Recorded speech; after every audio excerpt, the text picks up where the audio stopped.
Hey everybody, welcome to the Mana Leak. I'm John as always. We're in the car again. You know what that means. We're going to go play some paper magic, but I'm going to do something really weird. I'm going to bring a deck of cards. I'm not going to play limited. I'm not going to open boosters and build a deck there. I'm going to bring a constructed deck. It's really weird, but it's Canadian Highlander. It's a format that I've been enjoying a ton. I've primarily been doing a lot of reading and listening and learning about it, but I have been playing casually at the store, between events, with the store owner, things like that. And tonight is our store's very first Canadian Highlander tournament, actually sanctioned, actually tournament fees with prizes and pairings. It's going to be super fun. So I'm going to head to the store, we'll take a look at my deck, and then I'll give you match recaps of the first ever Gamers Emporium Canadian Highlander tournament. So just before we get into the match recaps, let's go over the deck. Now, given that it is a 100 card deck, we're not going to go through card by card. I'm going to go through by creature drop slot, spell slot kind of utility here, and give you some standout cards. So in the 1-drop slot, we've got, kind of the usual stuff. Just aggressive 1-drop creatures that are going to get in for damage. Goblin Guide, Taylor Swift Spear, etc. Vexing Devil, which is always just 4 to the face. And then kind of the only two real sort of standouts are Grim Lavamancer and Figure of Destiny, which are 1-drop 1/1s, which can get in for some damage, but give me kind of that reach in the later game. Figure of Destiny gives me some place to put my mana into if I end up with a lot of lands. Grim Lavamancer lets me turn those burn spells that I had already played into shocks. So good 1-drop slots, quite a few of them. I want to flood the board as quick as possible. 2-drop slots, kind of the same thing. Relatively hasty creatures, creatures that deal damage when they come in, creatures that maybe can't be blocked, etc. Standouts here are Burning Tree Emissary, because that leads to some real blowout turns where I get 2 extra mana. I'm suddenly casting 4 mana worth of stuff on turn 2, assuming I don't have any other ways of getting mana. Eidolon of the Great Revel can cause some real damage to decks. Decks don't play that many gigantic mana spells in Canlander. A lot of the spells are 1, 2, 3 mana, and so that can definitely get some real damage through. It will, of course, hurt me, but a lot of the spells that I'm casting that are 3 mana or less are also dealing damage to the opponent, so it doesn't really matter. Young Pyromancer, I'm casting a lot of red instant or sorcery spells. May as well get some elementals out of them. And Harsh Mentor hits a lot of abilities in the format, be they land abilities, creature abilities, etc. Just more damage to the face. My 3-drop slot is maybe a little bit full with 7 creatures, but they're all relatively hasty or make goblins or stuff like that. Rampaging Frostodons, kind of like the Eidolon as well, just getting more incidental damage in if my opponent decides to continue playing the game of Magic. Hell's Thunder is a very nice finisher. 4 flying haste damage out of nowhere is pretty serious. And I've got a Chandra, Fire of Kaladesh, who I didn't actually get to try, but I put her in just because the upside is there. I'm casting a lot of cheap spells. I'm hopefully going to get to flip her and then do some more damage there. She might be a little bit greedy, but I want to keep her in until I actually draw her in a game and try her out. The spells are burn, lots and lots and lots of burn, all the burn I can get my hands on. Fire Blast being a great finisher as well. You never want to cast that for full price. You want to preferably sack a couple of mountains after you've already cast a bunch of other spells that turn. It's also great for eating out counter spells. You play your Searing Blaze and it gets countered, and now you're tapped out, so your opponent knows that they're safe, and then you sack 2 mountains and you deal 4 and you kill them. There's a few more non-creature spells. Price of Progress, which is a burn spell basically, but in Canlander, where people are playing a ton of non-basics, this often represents 6, 8, 10, 12 damage out of nowhere for 2 mana. Can definitely end games, and if there's no counter mana up, if I've already seen Force of Will go away, this thing is just game over. This is an all-star in this deck.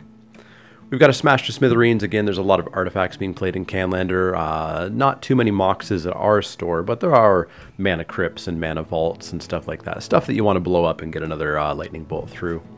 The final non-creature spell outside of artifacts is Sulfuric Vortex, because slamming that on 3 and cutting our opponent's life total down more is really fantastic, as well as stopping any life gain. People do play Kitchen Finks and stuff like that, and there are some lifelink decks out there, so that can definitely do some work as well. I was playing 3 artifacts, or at least I can show you 3 artifacts. We've got Smuggler's Copter, because that card is just really good in any deck that plays any number of creatures. Shrine of Burning Rage gives me a little bit of reach as well. It takes some time to take it up. It's vulnerable to artifact removal, which everybody plays basically, but it can end the game as well. Skull Clamp is maybe a little bit greedy. It's sort of an insurance policy to get back in the game. You know, if my creatures can't quite get through anymore, most of them have 1 toughness. I can turn them into 2 cards, hopefully get some burn spells out of there. Now there's 2 artifacts that I can't show you because I don't currently have them on me as I'm borrowing them. I borrowed a Mox Ruby and a Mana Crypt to get some points in here, try to get some fast mana going. I am recording this after the tournament, by the way, in case of any weird tense issues. I never, ever drew the Ruby or the Crypt. It felt good having them in the deck, but I never once saw them. Going over to lands, we of course have a whole bunch of basic mountains. We've got 2 fetch lands. I would be playing an Arid Mesa, but I don't have one. We've got some utility lands in Barbarian Ring, which is just another shock later in the game. We've got a contested war zone, giving +1/+0 to all attacking creatures is some serious damage. This card's surprisingly good in any deck that really goes wide. And Teetering Peaks, just because it's a mountain and, you know, +2/+0 until end of turn. If you play that on turn 2 and you've got a hasty dude, you can get some extra damage in there. Playing some man lands, we're playing Mishra's Factory, Mutavault, and Blink Moth Nexus just to have more creatures down when we have mana that we can spend. Blink Moth, especially getting in the air, often gets across some decks that are playing some, you know, ground defenders. And of course, we're playing a Wasteland because you want to blow stuff up. I'd preferably be playing a Strip Mine as well, but unfortunately I don't have one that would replace a mountain in this deck. But yeah, that's the deck. So let's go play some Magic and do some recaps of some matches.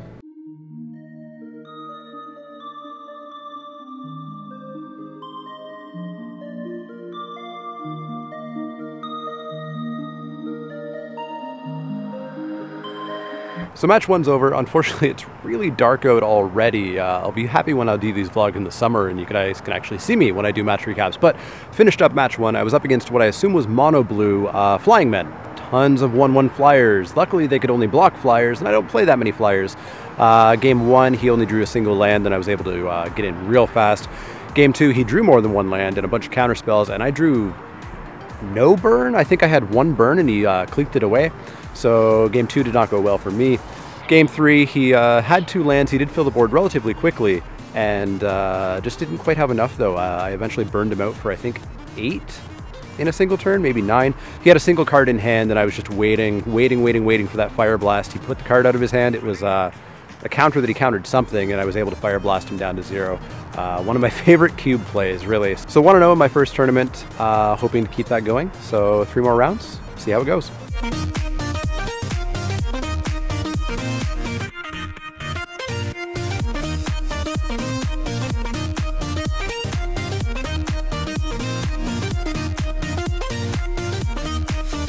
So round 2 is over. I was up against Evan. It's always very energetic games playing against Evan. He's playing black, green.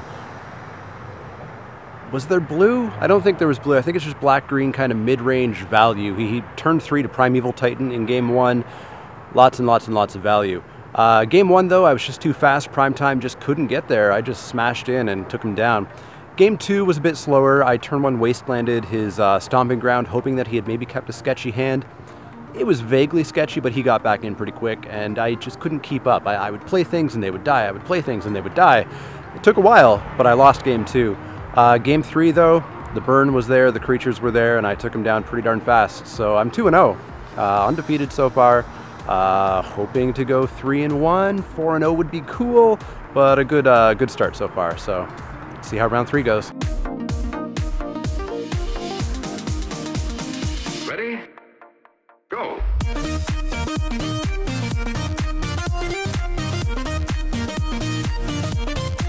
So back at home for the final recaps of the night because the lighting was getting really bad. I've got to see if I can get a ring light or something to give me some lighting outside of the store at night because a lot of the draft recaps will be at night, so I got to figure that out. But anyways, here we are at home. Match 3, I was up against Alan. He was playing I believe it was Sultai control. I can't remember if there was a fourth color or not, but it was very controlling. Lots of counter spells, lots of fetching and tutors and stuff like that. I'm not sure what the win condition was exactly other than control, but it certainly was controlling.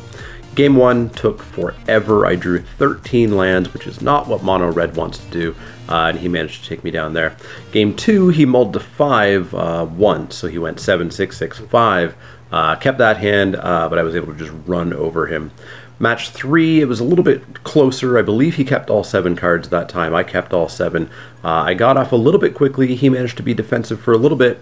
He hit me for a Mind Twist for 5, hitting all 5 of my cards, which were all burn spells. He hit nothing but burn. Felt pretty bad, but it didn't quite get him back into the game. I had a Rampaging Ferocidons down along with Chandra's Phoenix, and I was able to finish them off there for 3, or in 3. So I was 3-0 at that point, going into the finals, undefeated, feeling pretty good.